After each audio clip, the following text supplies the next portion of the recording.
What's going on, everybody? Welcome back to TTB Ravens Media. Looks like it's going to be the Ravens' final pick in the NFL draft, pick 199. If it's not, I'll be putting out another video. If you did not know, giving away a jersey of every player at the Ravens draft. Comment down below. That's all you have to do to be entered. Once they have their numbers and the jerseys are available on the team shop, I'll randomize the comments in each of the individual reaction videos. They're all in a playlist, so make sure to go check all of those out. I think I've had some pretty funny reactions, some interesting reactions, and you guys get to kind of see my first thoughts on these players. Joshua and I will be recording a podcast tomorrow, analyzing everything. I'll also be putting out the yearly video on every undrafted free agent and do all the scouting and give you guys all the analysis of all of those players. I love doing that. It's a ton of fun. So make sure to come back for that. That'll probably be out tomorrow or Monday, depending on where people go. Looks like the Seahawks just took Jarek Reed, which means that the Ravens are now on the clock. There's a lot of players that I really like that are still available. Now, we have taken the cornerback position, so I don't want to rule that out, but the need is no longer as blatant. So, potential positions, I think the Ravens could go offensive guard, looking at, offensive guard still available. I know in a lot of mock drafts, I drafted Emil Ekiyor Jr. out of Alabama. Wouldn't hate that pick if we went with offensive guard. Now, there is a running back that is available currently. His name is Dwayne McBride. Love Dwayne McBride. If we got Dwayne McBride right after Kyle Blue Kelly, I would lose it. There's also some other running backs. Deuce Vaughn. I know a lot of people are big fans of Deuce Vaughn. Kenny McIntosh, running back out of Georgia. Todd Monken's guy, pass catcher, all that sort of stuff. There's definitely players that are available that can absolutely contribute for this Baltimore Ravens team. There's some safeties as well. Anthony Johnson out of Iowa State, Brandon Hill, Jason Taylor II. Ronnie Hickman, I know, is a guy that I've drafted plenty of times in those mock drafts. So I'm excited to see what the Ravens do. Their pick is in. So when they do make that selection, I'll announce it, and then we'll see what happens. I don't want to look over at my screen. I like seeing it pop up on the actual broadcast. So overall, I'm pretty happy with how the Ravens have drafted so far, because we did end up addressing all the needs that I feel like that we had that were blatant in terms of starters, right? Who's going to fill that Chuck Clark role? Well, I think it's kind of going to be Trenton Simpson. All right, who's going to fill that Calais Campbell role? All right, I think it's going to be Tavius Robinson. I think those are right there. Boom, those fill two guys that left. In terms of the outside cornerback, we don't know exactly what they're going to do, but we did draft a cornerback for depth if we do end up going after a Rocky Sin, re-signing Marcus Peters, whatever it is. And then a wide receiver, obviously, Zay Flowers. We've addressed a lot of things. And obviously, there's potential for the Ravens to go after offensive line, get somebody to compete for that spot, potential for running back to compete for that RB3 spot. But also, JK and Gus Edwards are not on the Ravens roster next year. They would have to decide to re-sign them. So if we draft a running back, maybe they become our number 2 guy. Maybe they, are so good they become our number 1 guy. Obviously, I like JK. I like Gus. But do you want to pay 2 running backs? We're already paying 1 in terms of a secondary contract, not a rookie deal, in Gus Edwards.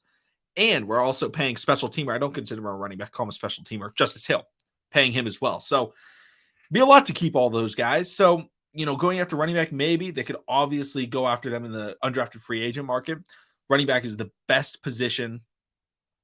Running back or interior D tackle is probably the best position in terms of being able to make the roster your rookie year. Well, I guess also kicker and punter, but those are kind of the spots that I think, hey, maybe they could, fight their way onto this team. And those are the type of guys that we would be targeting in undrafted free agency, because the Ravens have a tradition of almost every year, probably I want to say like 85 or 90% of the seasons the Ravens have been in Baltimore, they've had an undrafted free agent rookie on the roster on week 1. So, in terms of this pick, I think the Ravens are probably just going to go best player available.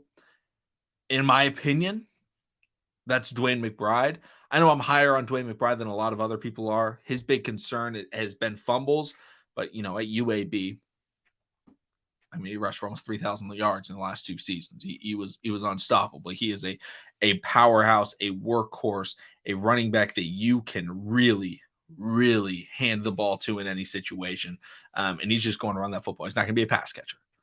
But Todd Monken obviously looks for versatility. Mike McDonald looks for versatility. I would assume that no matter who they draft is somebody that can do multiple things, whether it's a hybrid safety corner, whether it's an edge rusher, middle linebacker, whether it's a interior out, outside defensive lineman. Maybe it's a wide receiver that can play outside, play inside. Maybe it's a tight end that can block, that can catch. Maybe it's a running back that can catch the ball out of the backfield as well as rush the ball really well. Whatever position that they draft, I am assuming they are going with somebody that can do multiple things on the football field. And shout out to ESPN because they definitely did not show me the Ravens pick. I'm hoping as this commercial comes back, they do end up selecting it, but they're showing me draft highlights of players' reactions to them getting drafted and dogs. So I'm going to pull up ESPN, see who we took. Let's see here. I got to go back. All righty. Okay, we ended it. Okay, let me figure out how to pronounce this. Malaesala Aumavae-Laulu. I apologize. Probably butchered that completely, but we did end up going with offensive line. He's coming out of Oregon. Oregon the last couple of years has been a pretty good program in terms of having a decent offensive line. They've obviously had some tremendous success. Coming out of the Pac-12, I like Pac-12 guys. I think you guys know that I'm a Pac-12 fan. Obviously we drafted Kyle Blue Kelly. Now we've drafted the offensive tackle out of Oregon. I need to watch some stuff on him so I can learn how to properly pronounce his name. But he's 6'6", 317 pounds. The Ravens have a type when it comes to offensive tackles. He is somebody that I think is going to contribute as a backup offensive tackle. We already have, last year, we drafted Daniel Falele, who, again, developmental offensive tackle, but I think he ended up doing pretty well when it came to development. And I think when he played, when he was on the field, I liked his performance. And, what we're going to be able to see out of the Ravens' new guy is somebody that at least has some good athleticism, somebody that's coming out of a system that likes to play fast. He has a quarterback that is mobile and Bo Nix. He has an offense that wants to really get the ball out and have a lot of success, in the short intermediate game with explosiveness. He's going to move all across, he's going to pull, he's going to pass block, he's going to run block. I don't think this is a bad pick. Again, you can never have too much depth on the offensive line. Like I said, I think the Ravens are going to go best player available. And I think that's exactly what they did, obviously, with, going offensive line. Not a huge need at tackle, but they're a pretty full team. And I think he's going to have a chance to compete at this roster. We'll see who the Ravens end up bringing in as undrafted free agents, maybe an offensive guard, maybe a wide receiver, maybe a running back, whatever it is. I'm excited about this draft. Let me know in the comment section down below your thoughts on the pick. Thank you all so much for watching. Subscribe for daily Ravens content. Make sure to comment to potentially win that jersey. And I'll see all of you again next time.